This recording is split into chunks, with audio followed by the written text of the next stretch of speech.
జై తెలంగాణ. ఇవాళ వరంగల్లో యావత్ తెలంగాణలో అత్యంత ప్రసిద్ధమైనటువంటి భద్రకాళి అమ్మవారి దర్శనం చేసుకోవడం జరిగింది. చాలా సంతోషంగా ఉంది. అమ్మవారిని దర్శనం చేసుకోవడం అంటే అది మనం అనుకుంటే జరగదు, ఆమె అనుకుంటేనే జరుగుతుంది అని చెప్పి అందరం కూడా నమ్ముతాం. మరి అటువంటి దర్శనం నేను, నాతో పాటు మహిళా నాయకులందరూ కూడా రాష్ట్ర వ్యాప్తంగా ఉన్నటువంటి వాళ్ళందరూ కూడా వచ్చినారు.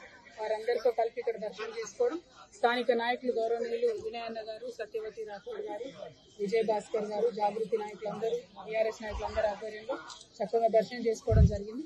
ఇవాళ 27వ తారీఖు నాడు వరంగల్లో జరగబోతున్నటువంటి తెలంగాణ కుంభమేళాగా చెప్పేటటువంటి ఫ్యూచర్ లో నిలిచిపోయేటటువంటి మన టీఆర్ఎస్ పార్టీ 25 సంవత్సరాల రజతోత్సవం ఏదైతే ఉన్నదో మరి దానికి సంబంధించి మహిళలకు సంబంధించిన ఏర్పాట్లు ఏ విధంగా ఉన్నాయి, మహిళా గ్యాలరీలు, ఈ మీటింగ్ కి వేలాదిగా తరలి వచ్చేటటువంటి మా మహిళా నాయకురాళ్లకు సంబంధించినటువంటి ఏర్పాట్లన్నీ కూడా చూసుకోవడానికి ఇక్కడికి రావడం జరిగింది.